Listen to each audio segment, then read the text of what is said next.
Yeah, yeah. We just chillin' and vibing. Good conversations with good people. Oh,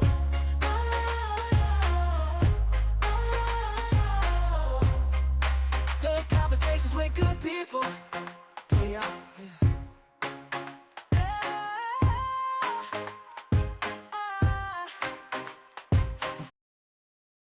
Yo, yo, yo, yo, yo, this your boy Larry, and I'm chilling and vibing with Sapphyre. What's going on, girl? Yo, peace. What's up? You know me, I'm here for the chilling and the vibing. How you doing? I'm good, man. I'm good. I appreciate you for coming on. Absolutely. My pleasure. Thank you for having me. I know it's going to be a good conversation. So, Sapphyre, where you from? Chi-town, baby, South Side. Chi-town. I'm Chicago in to Chicago in. So although I'm not going to do with Kanye, but yeah, South Side of Chicago. I've spent some time in Minnesota, but I'm Chicago through and through. Man, that's what's up. That's what's up. So now you're in LA? Yeah, I'm in LA. I decided to come out here, and first of all, I just needed a break from the winter because those Midwest winters are harsh. Like there's no sun for weeks at a time. It dips to like 20 below. It's just not good for my mental health. So I'm like, I'm gonna stay out. I'm gonna go out west, get a little chocolatey all year round, get the vitamin D that I need. But also, per the urging of some of my friends that I met online, they're like, for what you're trying to do, this is one of the best places in the States to have a good launch. And so I'm here, resetting and networking and just getting ready to grow 2025, baby. Yeah, the Windy City. Is it really windy? 'Cause I've never been to Chicago. Like they say it's the Windy City. Do it really be that windy up there? It is. You know what's funny though is that moniker that we got, Windy City, was more of a has a political origin. Like I think I can't remember quite right now for whatever reason, but I think there was a politician at one day that was just like basically the equivalent of blowing smoke up people's, you know what? So that was like some campaign or something. But also we do have all those, we do have Lake Michigan. And so depending on where you are, it is very windy. So that's again, think about that and the fact that it's blowing like to blow wind in your face where it like crackles on the ground. So yes, it is windy there, it is cold there, but in the summer it is beautiful. There's so much to do, so much good food. The diversity is everything. I can't speak greatly enough. It's worth all the wind and the cold you get, really. I gotta visit Chicago one day, man. One You day. haven't gone? Oh, okay. Look, we have to meet up. I will take you to the best restaurants you've ever had in your life. They're really good. Most definitely. So, Sapphire, how did you get into music? Who inspired you? Yes, yes. Well, first of all, I do want to give glory to God because first and foremost, before I'm a musician or anything, I'm a child of the Most High, and I'm only here by His mercy. And sorry if I'm just feeling like it's the new year. So I feel that energy where I'm just like gratitude. I'm starting to hear with gratitude. Um, Not only am I a musician, but I'm a podcaster, I'm an entrepreneur, I'm a futurist. But a lot of everything that I'm passionate about centers around music. And it's because that was like a love language in my family. My father, my late father, God rest his soul, loved music. He had a beautiful voice. He could play guitar and keyboard and probably more than that if he wanted to. But those were the two main things. And so a lot of the ways that we spent time together was just listening to him playing really good music, Motown, rock, you name it, like jazz, obviously rap, that's our like, early rap era. So we would be hanging out in the house, we didn't have a lot. We didn't go on a lot of vacations, and things like that. That wasn't even the thing. But what we did have is like hanging out and playing games, but playing music. And again, because he was a singer and an instrumentalist, that was something that he would do as a hobby. So that, and my mother has a love for music too. And so just being one of the ways that me and my family spent time together, and obviously it's something I think that God gifted me is just like a love for it and an ability to create music vocally. That's just kind of how it all started for me. It wasn't even anything I thought was a thing. I just thought that that's the way everybody spent time with their family, to be honest with you. What did your family think when you started doing music? What did they say? That's a good question. I honestly didn't technically start really even pursuing music up until the last, I would say, 5 years. I say that in a way because even though I've technically been doing music and I've even recorded music for 10 plus years, that was always, I think, more, again, I was kind of a hobbyist, if I'm honest with myself. Excuse me. I think at the moment, I may have thought that I was pursuing the music, but I was not really putting myself out there. I was just kind of like, I'm just gonna make this stuff because I like it, and I believe, if it's gonna go where it's supposed to go. So maybe Beyonce or Rihanna's team will see that I put it on, what was it, SoundClick at the time was when I first started putting recording it, something like whatever ancient archaic thing we had back then, and then it was SoundCloud, and I'm just like, it'll make it where it's supposed to. So it wasn't really until really where I was like, okay, yes, you can make money as a songwriter, but they make the least amount of money. But the way to really do it and make it a career and a way to have a sustainable living is it to be an artist. And so I think my family, again, they love me. Like, they want to see me happy. They want to see me succeed. And they do believe in my gifts. Like, my mom is one of my biggest fans when it comes to my songs, and she's the type that keeps it real. So if it's not hit, she'll let you know. But like, she's been a real fan of like the stuff that I've been making recently. And so they're rooting for me. But I just think that really, too, my father, who passed 2 years ago, I can just feel him really proud of me that I pursued this, because I feel like this is something he wanted. He would have liked to have seen me done a long time ago. So I feel both here in the natural and in the spiritual realm, I feel like my family's rooting for me and wanting to see me kick butt. So what was your first song you wrote? First song I wrote. That is such a good question. I don't remember the exact song, but I would say it would be like 16 or something, right? Because my music journey started as poetry, if I really think about it. Like, I would write these poems, and I was like hella emo before emo was even a thing or a term I knew. I was one of them like saddy, like nobody understands me, you'll never get me, this isn't a phase. Okay, I wasn't into that music, but that was kind of like my pen was like really, it started off as like, unbeknownst to me, therapy, like being able to express what was probably depression, which I didn't have language for or was never talked about, like in my household or even in my culture, in a very general way. Not saying that that's everybody's experience, but in my community, that's not something we didn't talk about mental health. So me being a hormonal, saddie, it started with poems, and then. And it would have a lot to do with crushes. I'm just now realizing, oh my gosh, I'm rolling my eyes because a lot of my songs are like love songs and me like feeling for love or me, admiring. And I'm just now realizing, like, even my early stuff was either me being sad and being misunderstood, or I'm in love and like this guy doesn't know I exist. And so it started like that in the early stages. Had no intentions of doing anything with it. It was my equivalent of a diary or a journal. And then I started hanging out with my uncles and my cousins. And because I looked up to them, these are street guys, like, in fact, one of my uncles in particular, who used to freestyle, was actually going to be on with Twister. I don't know if you remember, Twister was really hot back in the day, and so he has that same really rapid fire freestyle rap ability. But I think that would have been too much competition. He was kind of starting to blow a little bit like that, and I just love hanging around him because I've always loved hanging out with the guys. It was just more fun. Plus, I was a little rough around the edges and kind of a tomboy, if I'm honest. So I was hanging around them, trying to be hard, and that's when my poetry went to more of like bars. And I used to freestyle back in the day. I don't know what block I have now, but I used to be able to hang with them. They used to have ciphers, and obviously, I'm trying to do my best to hold my own and all of that. And so then it morphed into, as I started to get more into my feminine, it got more into like the lovey-dovey sort of thing. Your song "Be My Baby." What made you write that song? Same old, which is sad for my teens. I had a crush on somebody at the time. Like, so look, I've been single for a really long time, so long that it's crazy. And I'm not even going to tell you how many, but let's just say some years, right? At first, it was me just actually like trying to find myself. I was like studying nursing and just and serving. Like, I had just come to Christ, and I was like all in, like, and I was just like, okay, I gotta like learn, how to do this new life. I have to, evangel. I want to spread the good news. I was, traveling and stuff like that. So I was focused on my inner growth at first. And then it just kind of turned into, I got busy with life, and I was just like, okay, it'll happen when it's supposed to happen. And then now I'm like, oh my gosh, it's been a long time. So a lot of my songs, including Be My Baby, is during that single period where I had a crush on a guy that was somebody in my circle that I kind of probably secretly wanted to be more, or because I was beginning to spend a lot of time on social media at the time, I'm like, I had a lot of online crushes. So it was just literally like a form of fantasy. And me macking, like, because as soft and delicate as I am a flower. I still feel like that Chicago in me and that hanging out with my uncles, that edge, that watching them act like, my dad handed me the game. that's a little bit in me. So it's a way of me like confessing my love, but also being like, you know what I'm saying? I probably got more game than you, honestly.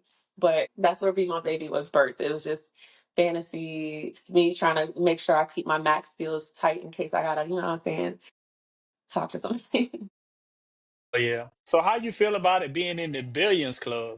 Like doing them numbers? I didn't even know. Like that was news. Okay, so that was news to me.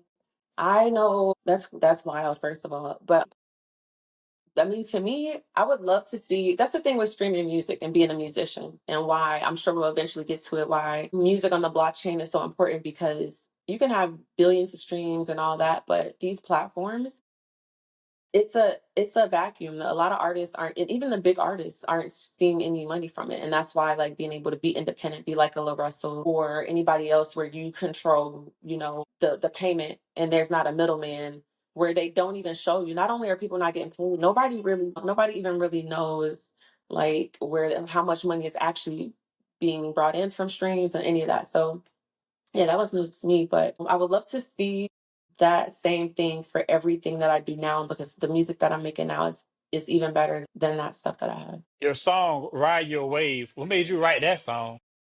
Yes, ride your wave.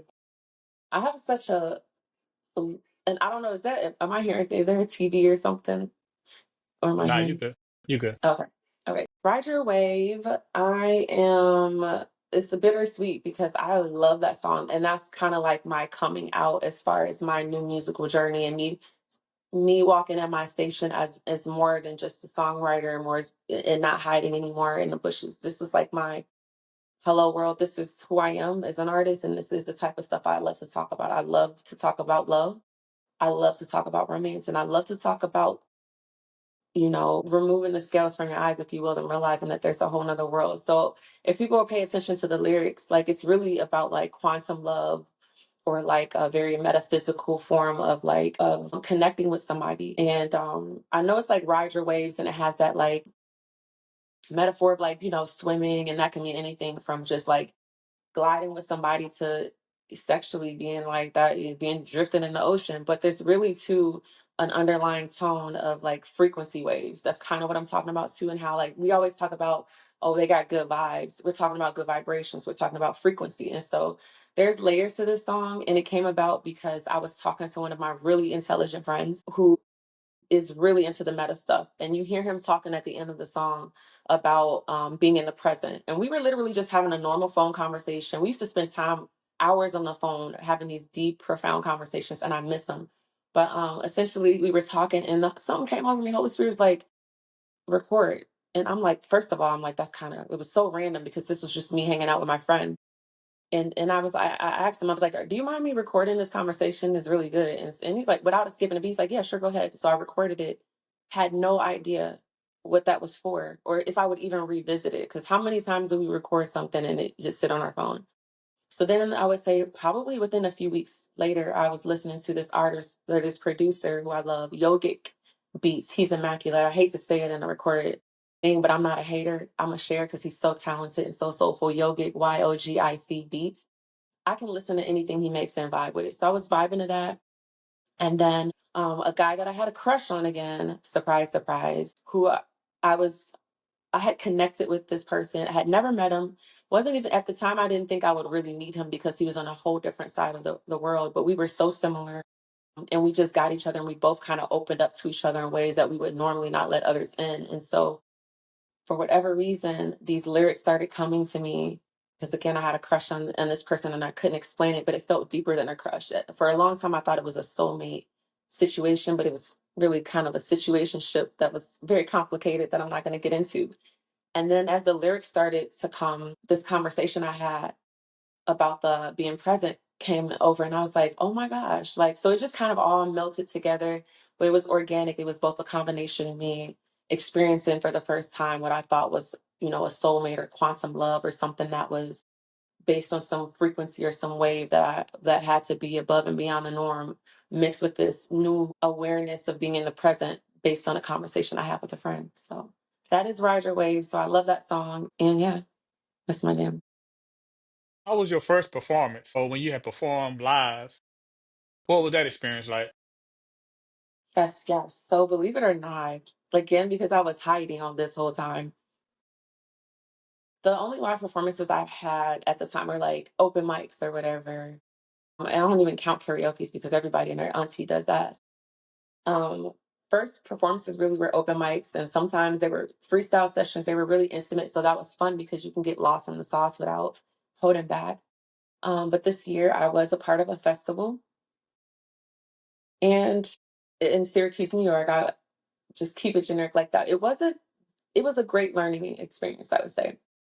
Due to like unforeseen circumstances like the weather, which is in no one's control, that was a big crazy roadblock. So the night before, this isn't a camping site, by the way. I should preface it with this was a festival with, I would say, 20 or 30, man, it might have been like upwards of 30 artists because it was a 24-hour nonstop with two or three stages, right? Out in the woods in Syracuse, New York. I got in the night before, and lo and behold, like damn near the moment I stepped foot there at this campsite, it rained.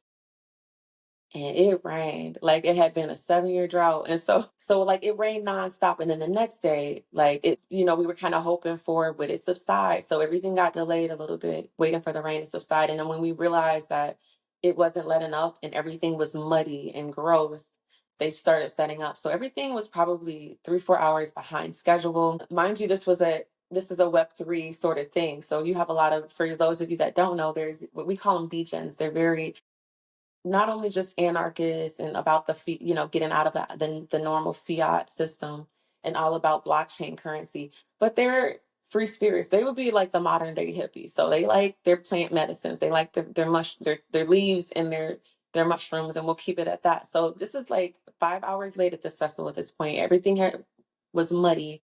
It maybe intermittently stopped raining, but was still drizzling wet. So we were behind schedule. It was gross. Artists had a hard time coming in and out.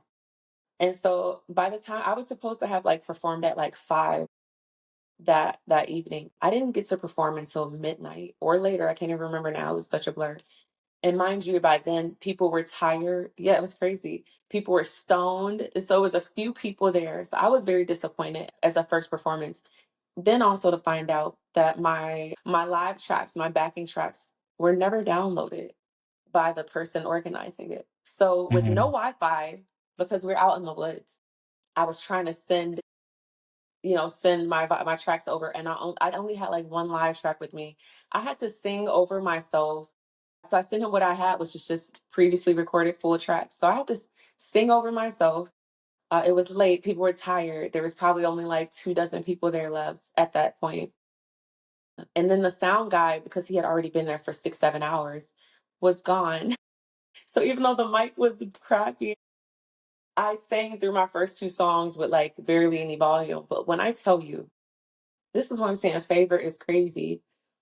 The 2 dozen people that were there were so tuned in. Like literally, instead of being like on their phones other than to record, they were up. I didn't even have to do it. Come to the stage. People were so tuned in with me. And we had a really cool organic thing that happened where shout out to my guy Smarts from Pigeons of New York community. He was DJing and handling the music at the time, and he's a dope ass producer. He threw on a reggae song at the end of one of my songs, and when I tell you, I freestyled the song, we vibed. Another artist, Cristiano, came up, Mindset came up, and we had a whole vibe. Like when I tell you, I met a lady a few months ago that was there, remembered me in that whole situation and said that that was one of the dopest experiences. So with all of that stuff that happened, people were so tuned in, and it was literally like a crazy energy exchange that I don't even think polished professional artists get because most people are distracted or whatever. It was magical, and people talked about it for months. So I will say that the only other bad thing that makes me sad is that moment that was so magical that people that were there still talk about, no footage of it. Because other than a few, could you believe that? I have a few shaky camera from people's phones, but that was the other bad thing is that one of the guarantees we got was that there would be footage. And like everybody but me, because again, by that time, people were gone, tech people were breaking. So I will say on the one hand, I know what to ask for and how to prepare for a festival better. I got it out the way, the EBGBs of how to perform. I don't have any footage, but I had a magical experience that I think I can recreate, and that people that were there still talk about. So a long-winded answer, but it was both good and bad. But I rather focus on the good things that I got out of it. Oh yeah, that's dope hearing that story, man. Like everybody who been there, like they got that memory forever, and Hmm. nobody else will be able to see it besides the people that was there. That's dope. Exactly. So who would be your dream collaboration with?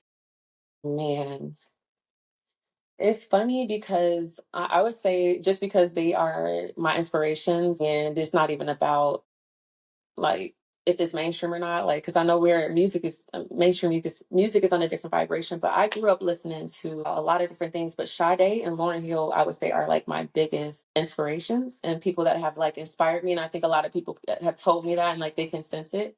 So just for the sake of being able to say that I worked with a legend, it would be those two. Now, two more, like, I don't want to use the word relevant rather, but I would say two people that are more popular that I actually feel like I would learn from if I ever had the opportunity and would just be super inspired to have something like that on my discography are Jasmine Sullivan, whose pen game is just crazy disgusting. Like she's so clever. Her vocal range is disgusting. And I mean that in the best ways. Like she is so talented.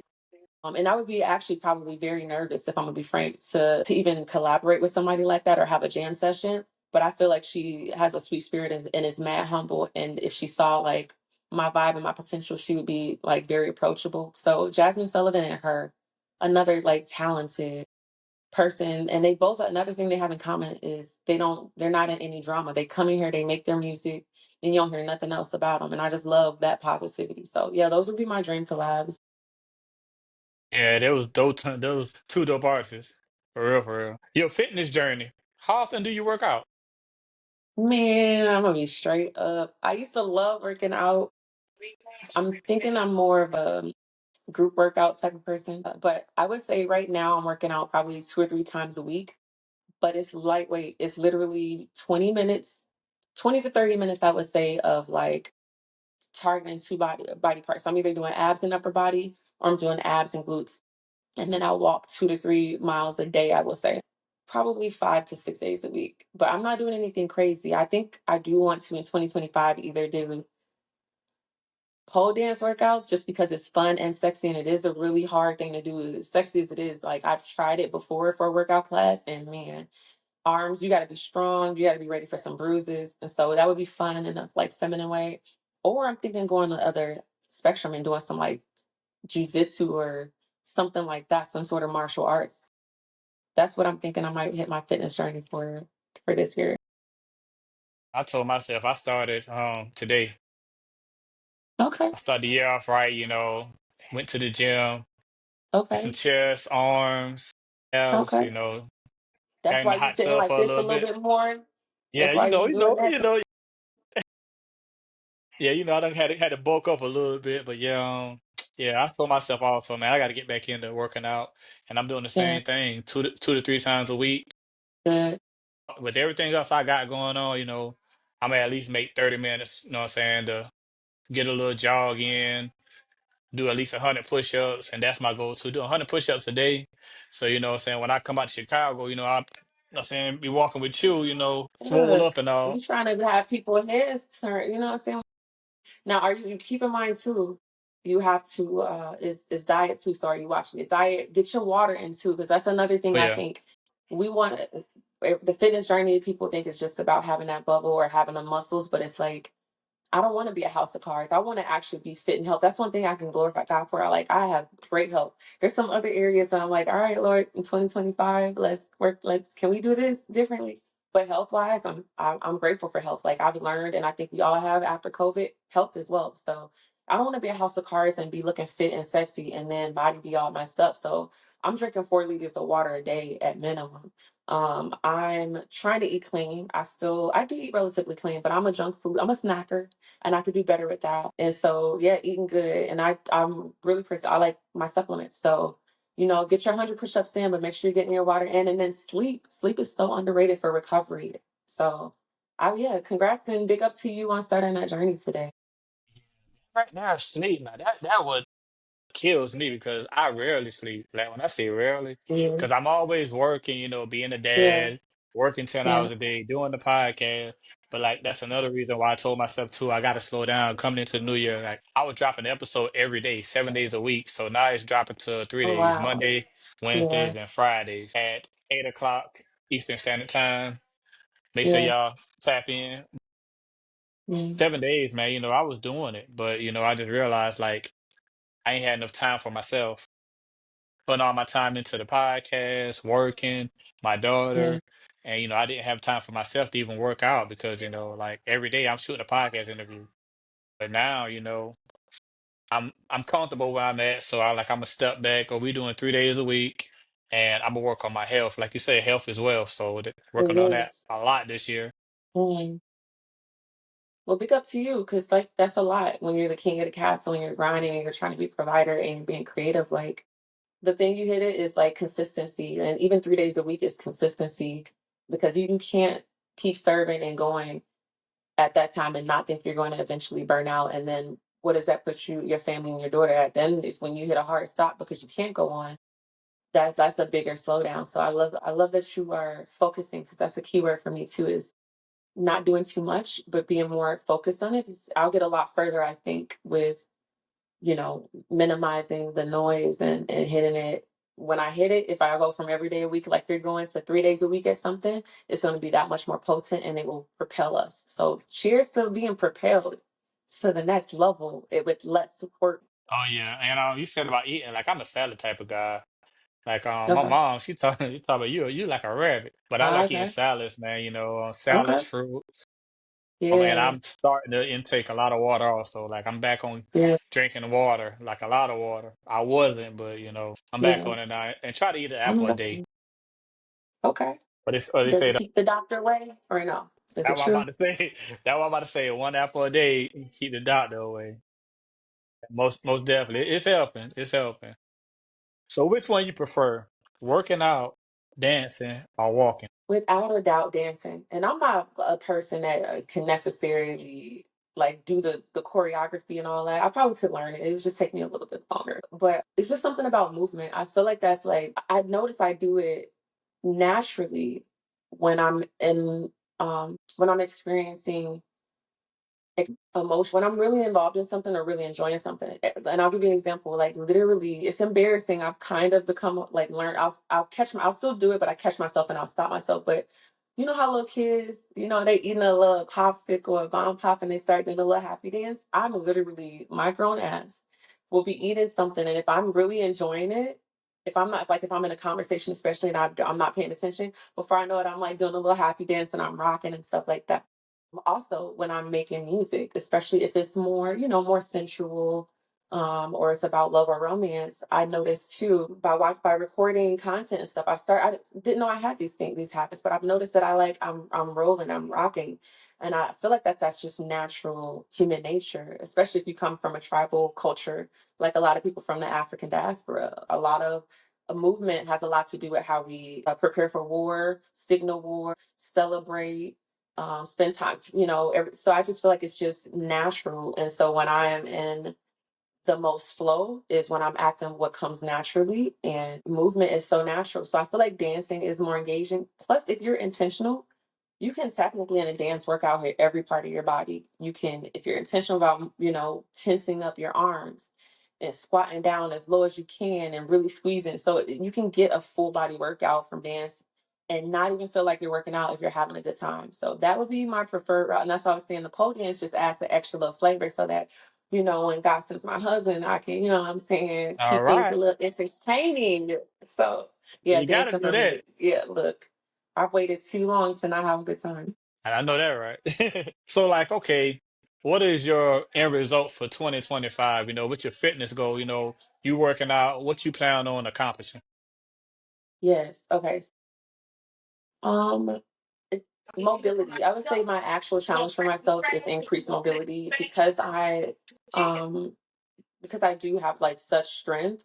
I noticed that I don't have the flexibility that I would like, and mobility is just so important just for like survival. First of all, I don't know if the zombie apocalypse is going to happen or if it's going to be something where now they're talking about these drones, aliens, whatever's going to come. I might need to run. I'm gonna need to have that mobility. The knees and joints have to still be working, so I want to work on that. Again, on a superficial or fun level, I should say, I think there's a lot of fun that could be had with me being more flexible with my husband or partner. And so I would say that's my main fitness goal. But really, I just want to look and feel good under my clothes. Like I want a little bit more bubble. I want to accentuate my natural hourglass physique and just I want to look good under clothes and I want to be able to move and I want a little definition. I don't want to be hard. Like I don't need a six pack. I'm cool with my 2.5 pack as and then my 11 line. So yeah, I just want to just be healthy enough to move around like I need to. And I want to be able to put on clothes that I like that actually feel good that but also make me look like the Aphrodite that I feel like I am. So you was talking about, finding your person, finding your partner, Hmm. your husband, and then you Hmm. mentioned soul ties. How do you feel Yes. about soul ties? Oh man, it's so funny that you bring that up because I have a new podcast that I'm starting, or what I think will morph partially into a podcast, but there's some other things I want to do with it. It's called Dear Sappy.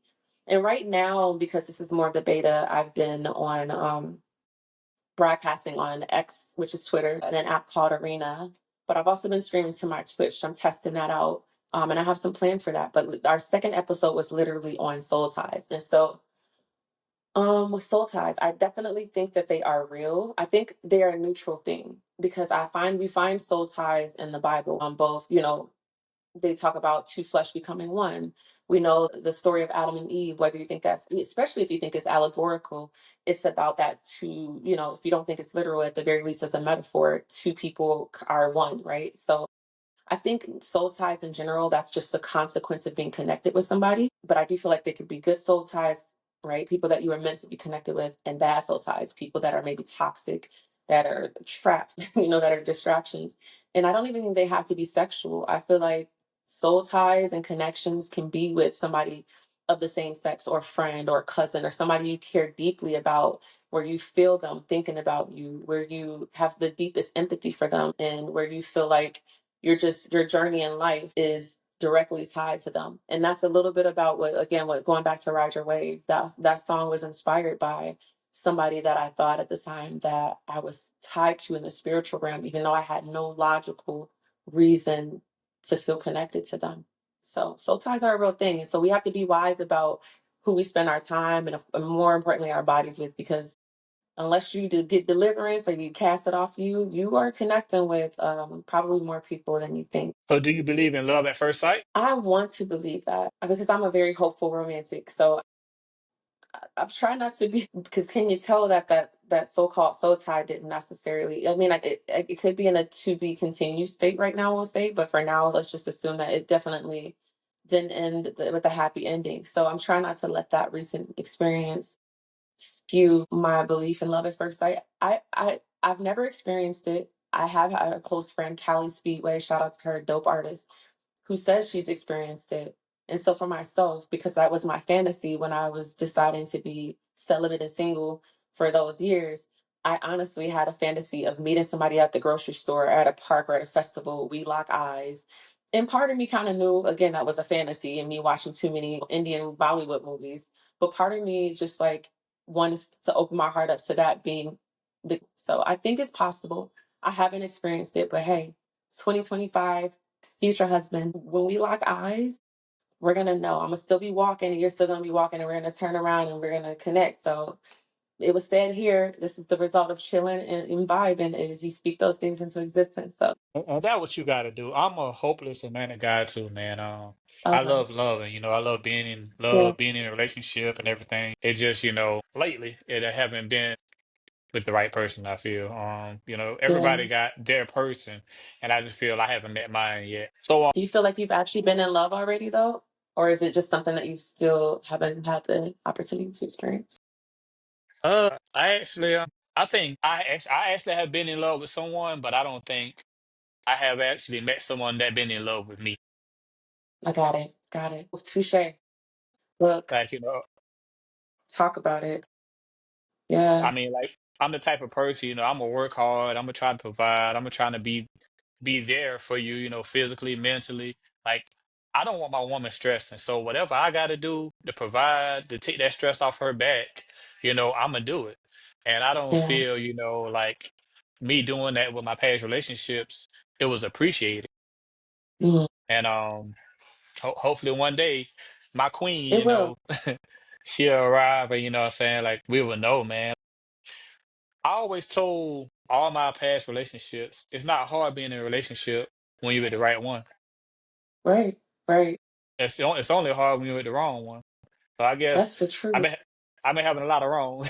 That's okay. You got them out the way, and that's how I look at it. I feel like I haven't had a lot of wrong ones because I just haven't had no ones. I know that's not grammatically correct, but you see what I'm saying.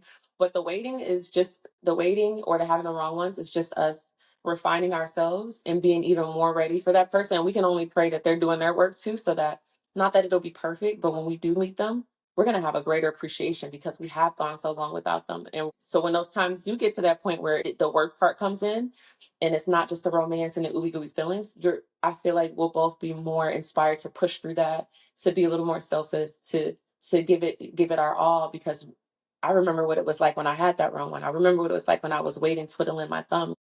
Yeah, that's okay. We got them out the way, 2025 and beyond. We're gonna have our persons and it'll be worth the wait. I believe that.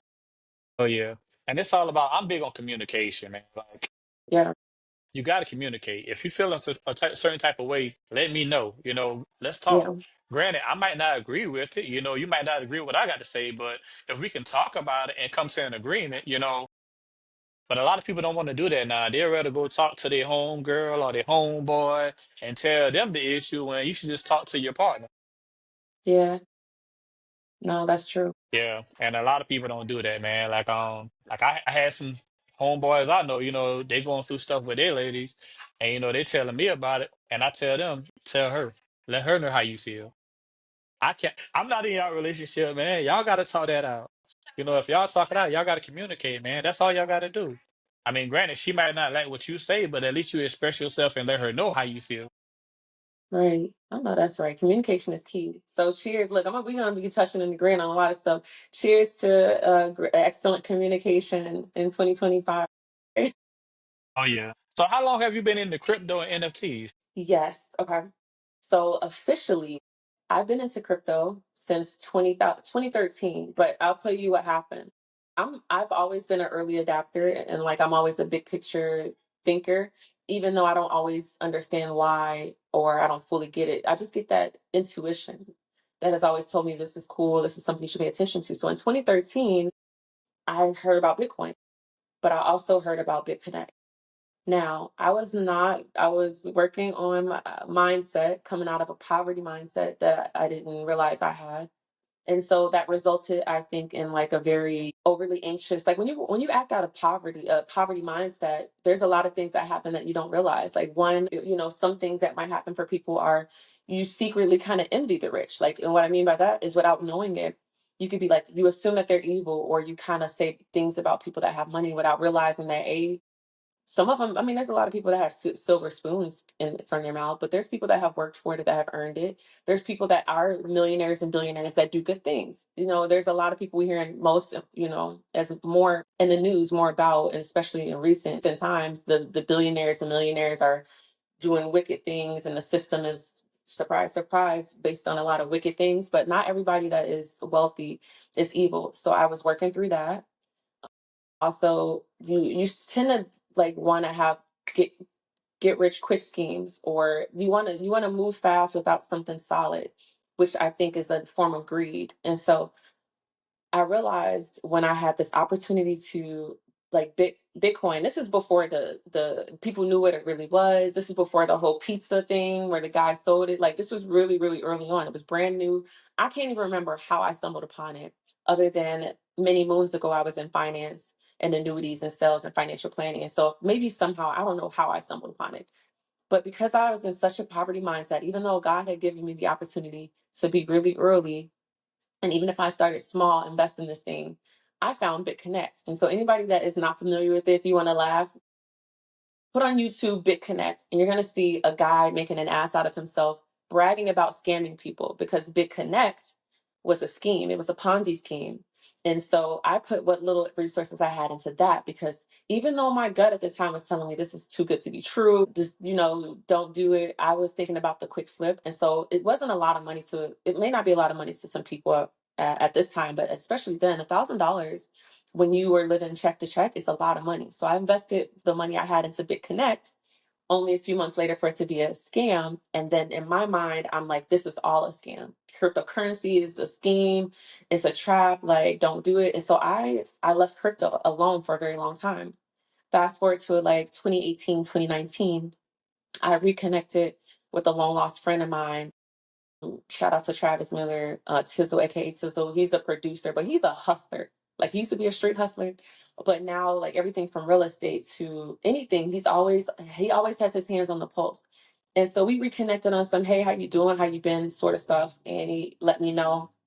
Excuse me. At the time, he was doing real estate flips, and then he introduced me to cryptocurrency, and I was like, I remember this. But when he co-signed it, I'm like, okay, he's smart. He's not going to be pushing something like this that's a scam. And so I went to my first NFT LA in like 2022 after a while. And then I decided to kind of ease into crypto with the art side of things. I was like, I don't still didn't trust the finance part, but I'm like, there's communities, there's creatives, there's artists like me doing things on the blockchain. So that's kind of how I got into cryptocurrency later on after taking a break since I got burned. Is my friend put me on. I went to NFT LA, I think in 2022 or 2021 or something like that. And ever since then, that's where I've been growing and incubating and building. And now I've been slowly investing lately too. And it's time to get a bag. It's the new frontier. I'm glad to be early, even though I feel like I'm late. Yeah, I saw you on was that NFT conference in LA. How was that Mhm. experience meeting Paul Pierce, the legend? Oh my God, look. First of all, he's handsome. Let me just tell you, I didn't even know can I be honest? I didn't know who he was, but I saw how people were reacting to him. And my friend that I was there with was like, oh, that's Paul Pierce. So even when he said the name, I'm like, I remember, I knew it was an athlete, but I didn't know from what era, what team, or any of that. But I could tell by the way that people were reacting to him that he was somebody important. So I just walked up to him and was like, hi, Paul Pierce, as if I knew him. And he's just such a genuine dude. He's like a very strong masculine guy, but he's like very smiley and kind, like something you wouldn't expect out of a stereotypical black man or stereotypical athlete. He's just a genuine soul. And so I took a picture. Yeah, I was secretly fangirling because I'm like, I don't know who you are, but your energy and your height. But no, it was a good experience overall. Just seeing people there. I think Mark Cuban was there on a panel, if I remember correctly. Was he there? It was someone that was there. That's a heavy. I'm drawing a blank right now, but yeah, just being in rooms with people like that made me excited because that was another thing I was realizing. Web3, if that I mean, we're not there yet, by the way. People, Web3 is really just us using social media apps and calling it Web3, but we're getting there. We're building metaverses. It's in progress, but Web3, we'll call it that for now. What I was noticing is it's removing barriers. It was like to have close access, whether it was being in the same room with somebody, that's a multimillionaire, billionaire. Even if you don't get to talk to them directly, to even be in the same room, for me to meet a Paul Pierce and some of these founders, I'm like, okay, so in the back of my mind, I'm like, so this thing is going to give you access. So that whole 6 degrees of separation might become 2 or 3. And I was noticing that in the back of my head. So that was something I was excited about at the conference. It's crazy. You say you met Paul Pierce. How about I met Tom Brady? Snap. Okay. Yeah. Retirement or first retirement or at post retirement? Uh, When was this? I think this was before he retired when he was playing for the Buccaneers. Yeah, when he was playing for the Buccaneers. I don't know if you ever heard of the autograph NFT. No.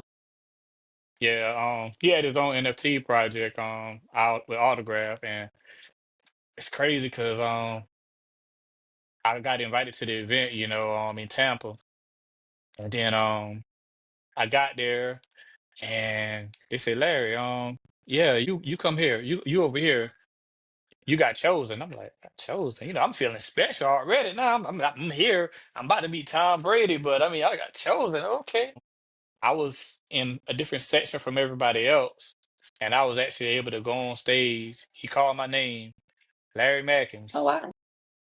shook his hand, and it was 12 people because it's number 12. It was 12 people. I was the only black guy up there representing. That's fire. But Chosen. Okay. that was dope, man. And all 12 of us got one of his NFTs. Oh, that's fire. Do you still have it to this day, or did you Oh hodl yeah. it? Oh yeah, I Okay. hollered it. Okay. I had somebody try to Okay. buy it for me for like $200. I'm like, nah, Mm-mm, priceless, my nah. guy. Until it goes Oh up, up. yeah. Exactly. He said, man, I give you $200 for it. Like, nah, man. It's only 12 of them. Oh So no, for sure. Hold on yeah, to when that. NFTs start, know what I'm saying, being back in the media and they start talking about Mm-hmm. Tom Brady, yeah, To the moon. to the moon. That's some right So place, right time stuff. I love that. yeah, man, it was just dope. Tampa, man. I love Tampa, man. It was dope. And it was St. Patty's weekend. So, I was down there the whole weekend. Oh, you were acting up. Yeah, I enjoyed it, man. I enjoyed it. Met some dope people too. And that's one thing about being in, saying NFT spaces and Web3, you meet genuine people, man. That's how we Yeah. met. And I heard the music and I was like, oh yeah, she gotta come chill and vibe. Yeah, I'm glad you appreciate it. Have you heard? I would say my actual most popular song, at least at the time on like SoundCloud, was "Riding with My Baby." It was like my Bonnie and Clyde. I think you'll like that. I'll send that to you later. That's like one of my oldies that I'm like, shoot, should I redo that? But no, I remember being in that space and when you saying like, we need to chat, and I'm like, yeah, let's chat. So I'm glad when I saw the IG, I'm like, yeah, I see him being consistent. I see all the content you were making, and I love the diversity of the type of people you have on too, which is really good because that's how you learn, especially as a creative, other people that might inspire you because it's easy to get caught in your algorithm and your bubble. But when I look at Mhm. somebody like you and I look at the like range of people you talk to, it's like you're expanding your palette. And I think that to have content like that for people that might get caught in the bubble is a really brilliant idea. I tell everybody, everybody got a story and everybody's Mhm. story is different. But somebody gonna get inspired from it, learn from it, or grow from it.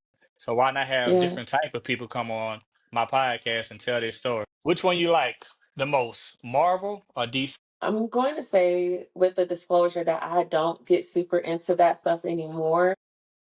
Marvel for sure, but only because I'm pretty sure Storm is Marvel and like she probably is my favorite superhero. Now I believe that my other favorite superhero I think is DC.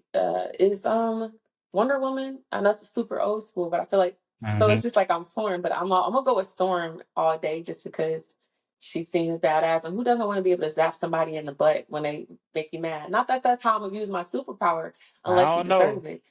I But don't know, Sapphire. I try to use my powers for good instead of evil. As much as I can. I don't always get it right, but I mean, somebody you got the ability to float and fly, and somebody acting up, you're not gonna just a little touch lightning in the butt, make them go, ooh, you know.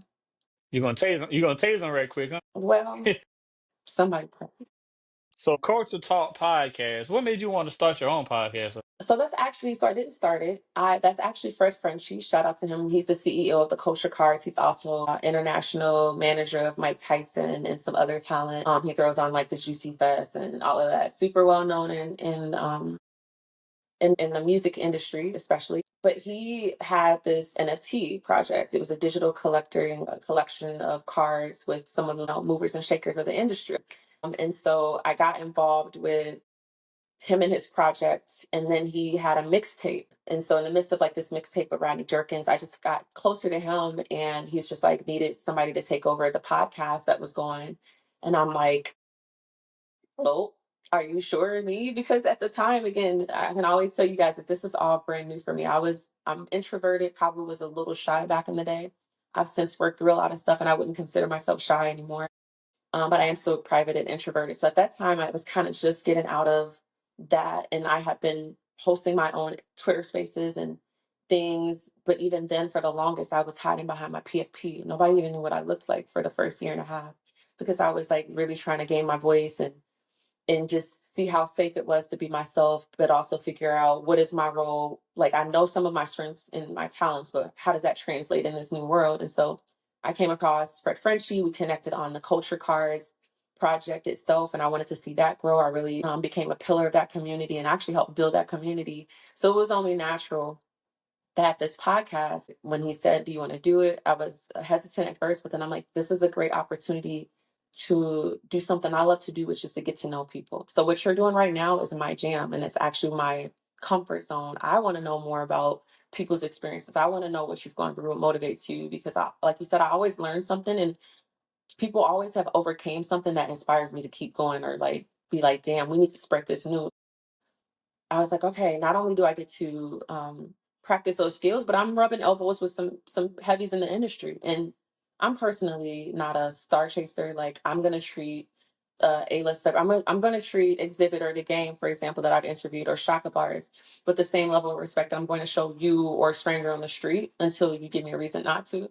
But it is nice to be able to say you can hold a conversation with someone that everybody deems to be affluent, and to take it a level above that to impress them or wow them. Because one of the things I enjoy doing on my podcast is in my intro, when I'm telling my audience who they are and some of their key highlights, I try to pull in things that they probably have not heard anyone talk about for a while or didn't know people knew. And I would say 8 times out of 10, I've had my guests be like, oh my gosh, like I need you to come with me, because that intro was everything. So I take pride in honoring these people because they are legends. They are people that have paved the way for the culture. They are people that I'm proud of. And so it was a natural fit when I had the opportunity to host the show. I've made it my own, and I've connected with a few of our guests, and it's just been a growing and learning experience, something I'm very proud of, and something I'm going to take into the podcast that I do build for myself, that I was kind of talking about, Dear Sappy, and some other aspects of what I'm building right now. So like speaking of connecting with everybody, how did you became like family with people on X? Like it seemed like everybody loves Sappy. It's so wild when you say that. No, seriously. And obviously not everybody likes me, nor do I need that. I want to preface everything with, I'm not a people pleaser in that way. I'm a people pleaser, and I actually do enjoy serving and helping people and making them feel good. I do. Like it's just feels good to do that. I don't know. It's like weird because I'm sure subconsciously there's something selfish to that, right? Like but I'm not doing it to appear a certain way or to please people in that way, but I just but rather it makes me feel good to make people feel seen and heard, because I want that, right? Like I want to always be that person that when nobody's looking and I'm crying, or I feel alone, or I feel frustrated, or I'm like, am I doing this life thing right? Like, or what is my purpose, or dear God help, like those moments that we don't talk about out loud. I'm trying to be that for somebody else, so that like that secret prayer, they know that God heard them. They know that they're not alone. They know that they're not failing. So that's kind of what like motivates me. And I think people feel that. People feel that I'm genuine. Sometimes I overshare. I'm sure. Sometimes I put my foot in my mouth a little bit, where I probably I'm not as polished, but I think people like that authenticity. So, and I'm playful. So I think the reason why you hear that is I'm just real. Like not everybody likes me, but the people that do spend enough time with me know that I genuinely want to see them win and succeed. I genuinely am interested in getting to know them. And I love love. I love to love on people, whether I love hugs, for example. So if I can get my hands on you physically, the energy is right and we've connected, like I love to make people feel good that way. And if I can't get my hands on you, I'm sure there's something I can let you know that, just keep going, keep pressing. You are talented. You are not an accident. Like, so I think that's what people enjoy. It's just I'm real. I genuinely do care about people and want the best for them. And I just like to have a good time and be myself. And it makes other people want to be themselves. And so I think it's just a loop of just positivity and goofiness and all these things that we don't get to experience in our real life because our partner doesn't really see or appreciate us, or our job is just using us, or we're not fulfilled there. It's just like we have all these real life problems and responsibilities that a lot of us don't get to express playfulness or joy, or just being who we really are. And X has been a great outlet for that. And so no, it's been crazy. It's overwhelming sometimes, the amount of love you get, because you don't get this type of support in real life. You know what I mean? That's true. And it's crazy because you always get more love from a stranger than you get from people that you actually know. What is that? Oops, I dropped my ring. Like, Yeah. seriously, even Yeshua said, like, a prophet is not without honor except in his own town. I think it's that people become too familiar with you. So they do see the imperfections that someone that you might spend hours online with them, but they don't get to see, when you're like picking your nose or like the weird human things you do, or how you don't always get it right, or maybe you act emotionally, or in my case, if you hurt my feelings, and it usually takes a while. The same way that I'm able to uplift and bless with my words, those things can become a katana. And I'm not proud of that. That's something I'm actively working on. But those are the things that your family and friends get to see that people don't. So yeah, they're gonna have a little bit less reverence for you because they see past just the highlight reel of your life. But sometimes too, I feel like they take it for granted because they just are so used to you, or they've been seeing you work on this thing for 10, 15, 1, 2, 3, however many years they've been seeing you work at it without the progress. They start to like, they don't have as much faith as you have. They want it to be instant, or they want you to like, they want to know why you think this little business, this little vision, this little music is going to ever do anything when they don't see the progress.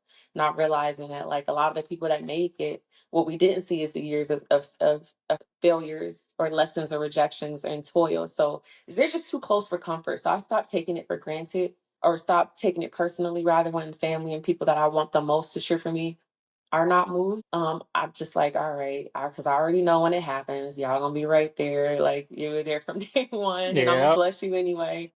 But And one thing I've learned, man, you can't please everybody. That what I had. That's what I had no, to teach myself.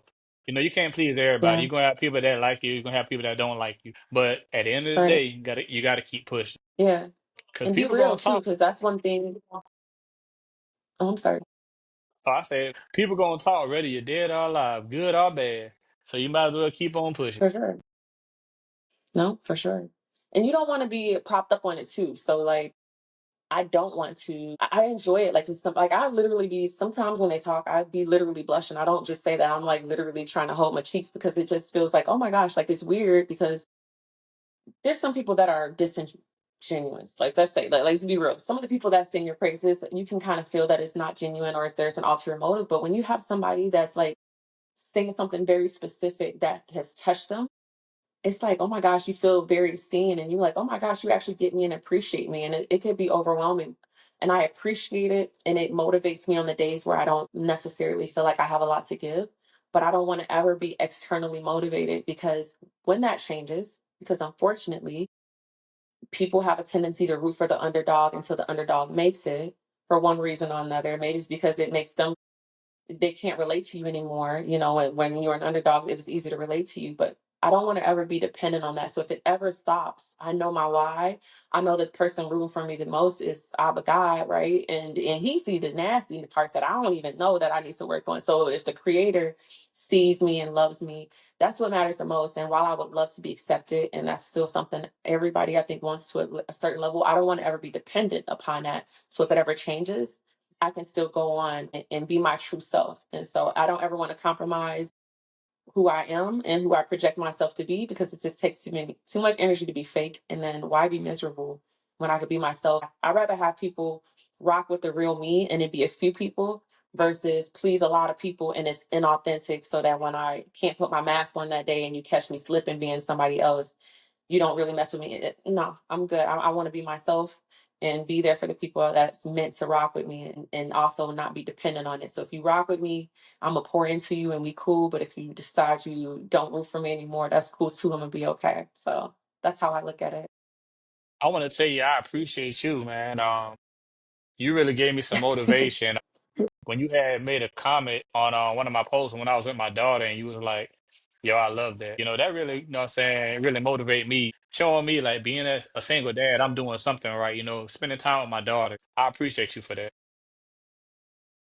Oh my gosh, thank you. I didn't even see what I mean. I was genuinely was motivated because I'm a daddy's girl, and my father, like I said, my father passed 2 years ago, but I'm still a daddy's girl. I love that man. He was a great father. And I think one, I understand the value of having a man that cherishes you and loves you. That's your first love. That's your first example of how you expect to be treated.